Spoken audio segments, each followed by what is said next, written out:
Hello and welcome back to XOXO Clarina. Today I am doing a college Q&A as requested. This is part of my back to school series. That link will be down below if you want to see any of my other videos. If you haven't already, you should definitely subscribe to my channel. I do tons of lifestyle videos and a bunch of other college videos that are going to be really super helpful.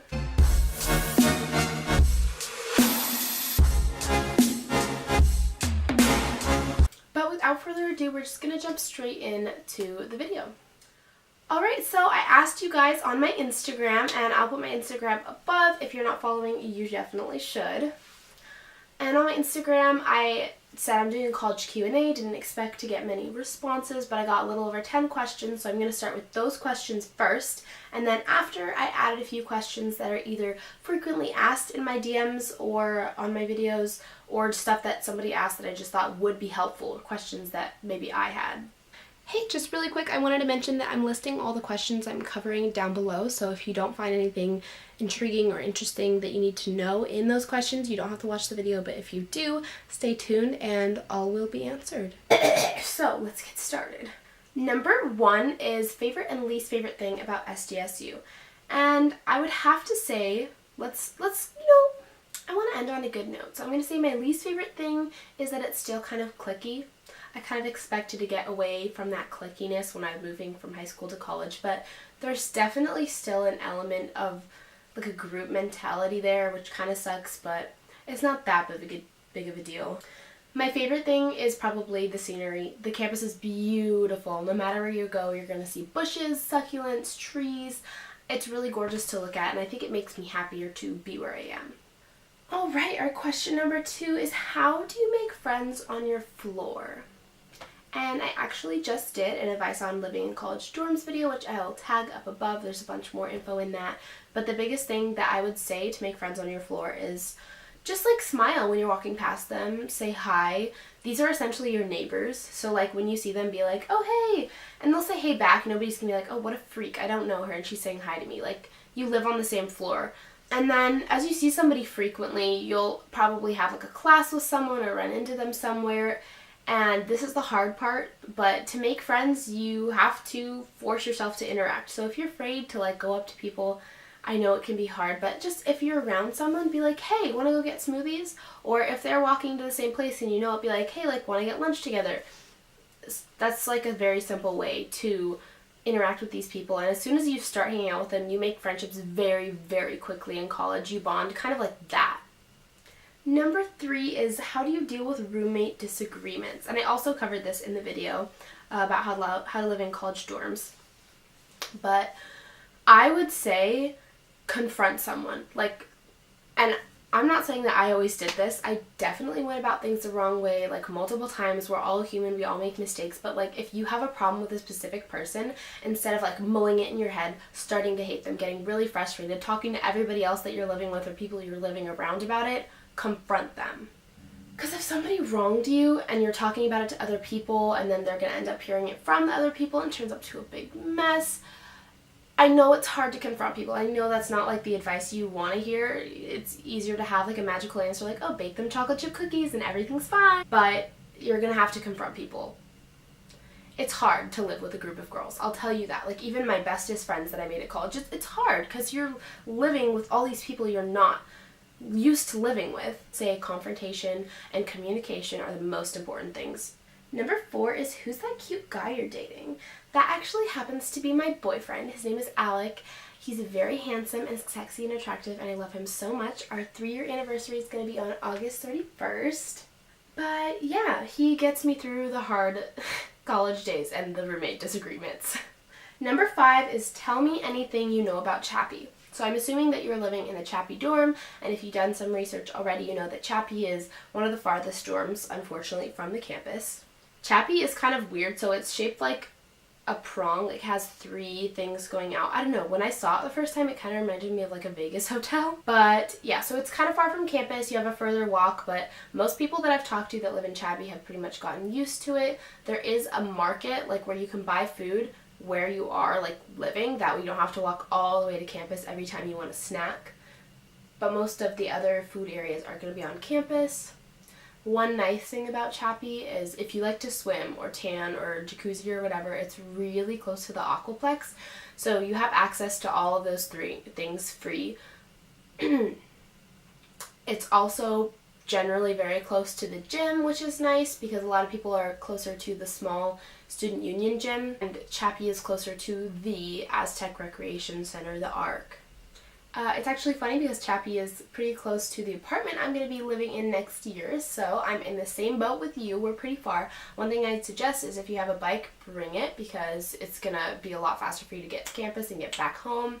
I'm actually looking into buying a bike today so that I can have a bike to get to campus, and so it won't take as long. I've also heard Chappy is pretty nice. From the outside, it looks really gorgeous. It's not like one of those ugly rundown buildings that's in the middle of nowhere. It's just kind of farther because, SDSU as a campus is growing, and so they have to keep finding new spaces to put things. I've also heard that when you live in Chappy, you're like very, very close to the people that live on your floor because you're so far. It's farther to walk to everything that you really bond with the people there because, we're all lazy and we don't really want to get out of our room and walk really far every day, so those people on their floor bond really quickly.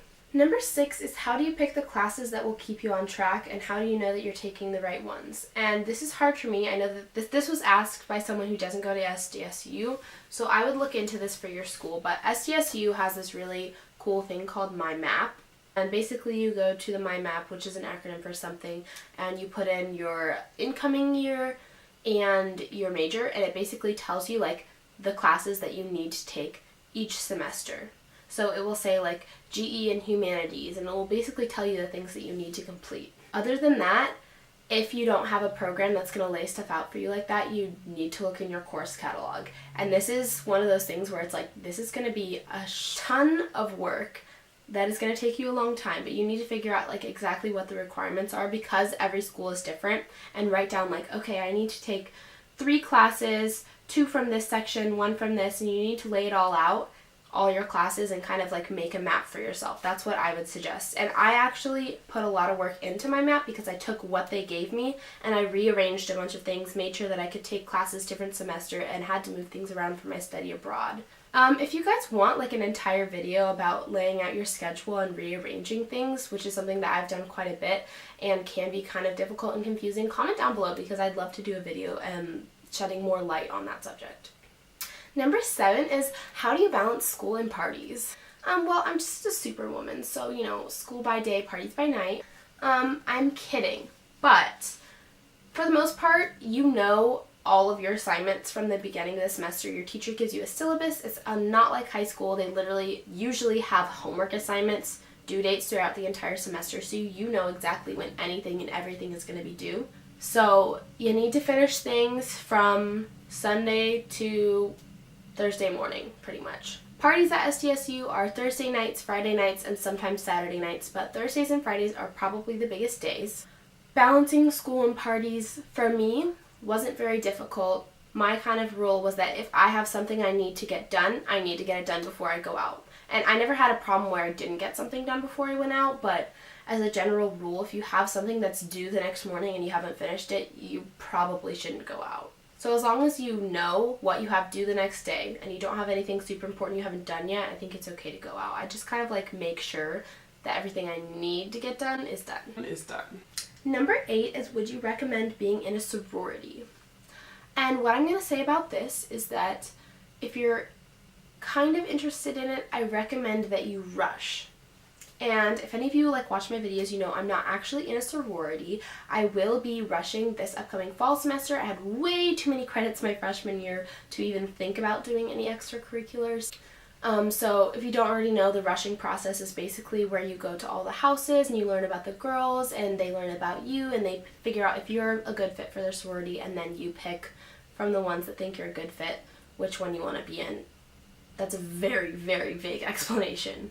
But so I will be rushing. I'm not 100% sure if I'm going to be able to join a sorority just because of the financial obligations, but I think it's okay, even if you're just kind of interested in it, to rush, because that's where you're going to meet the girls. You're going to see about their philanthropy and what they stand for, and that's when you're going to know whether you really want to do it or not. You're not really going to know if you're going to enjoy being in a sorority until you kind of see what that life is like. You know what I'm saying? Every movie and TV show and all the videos on YouTube aren't going to tell you how you feel about being in a sorority until you do the research for yourself and see the people and meet the people and understand their causes. Number 9 is how do you manage your time? And when I first started college, I was very diligent about my bullet journal, which I would like to get back into. If you don't know what bullet journaling is, I'll try to remember to link a video below. Bullet journaling kept me so on track. I listed all of my assignments that I always had due. I would cross them out when I hadn't done them. I definitely recommend having any kind of planner. If you don't want a bullet journal, I do recommend having a planner.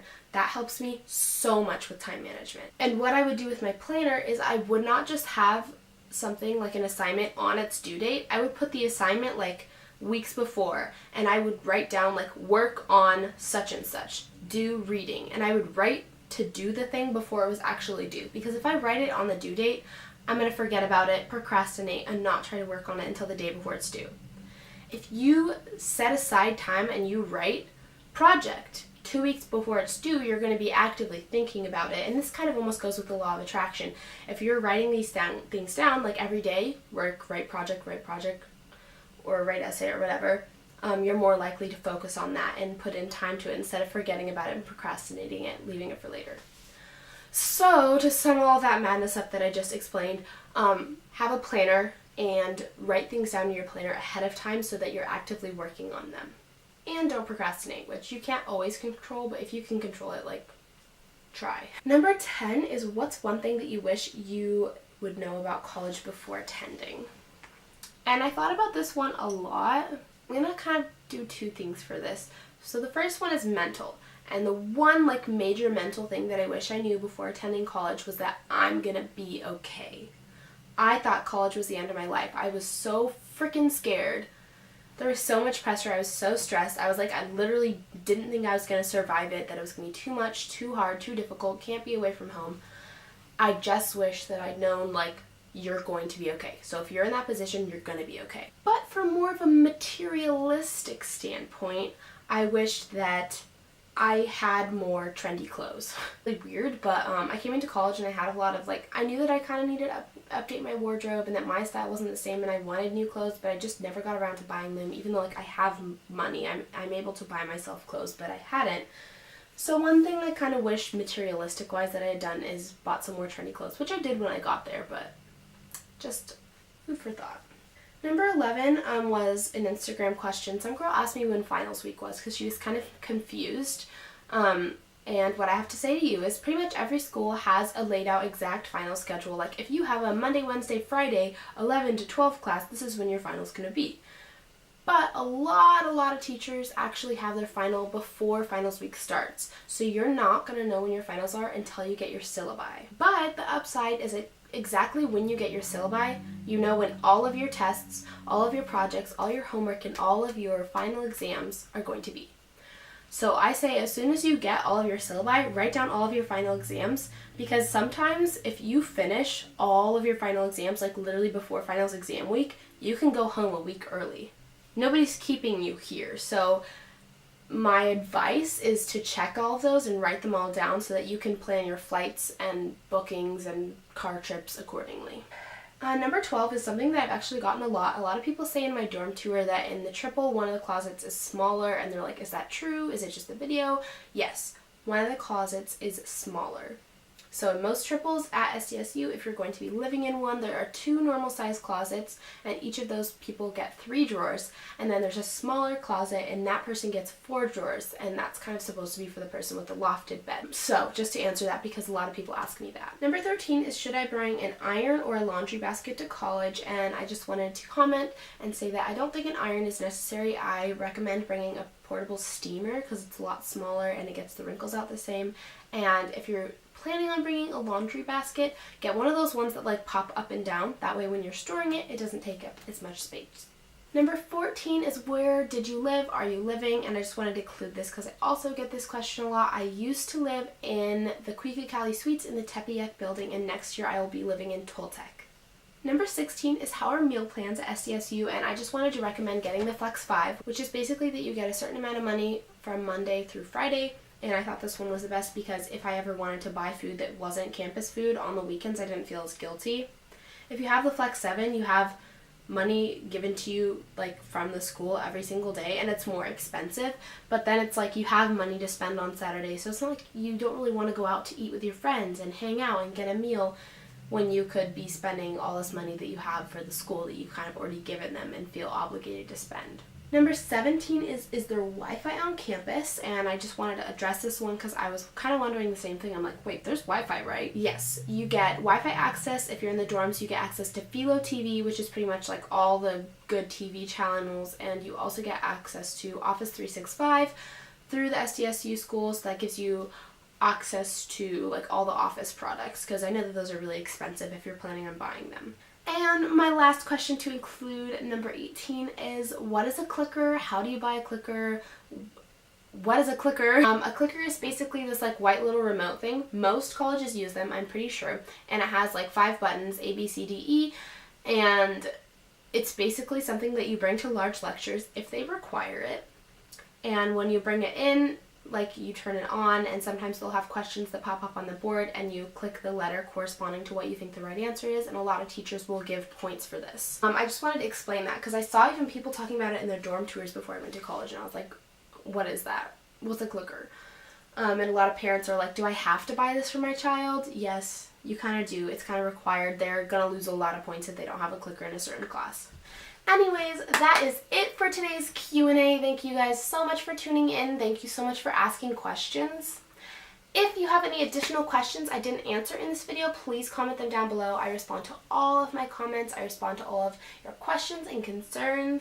Give this video a like if you liked it, and subscribe to me if you want to see more content from me. I hope that you're all having a wonderful, beautiful, gorgeous day, and I'll see you next time.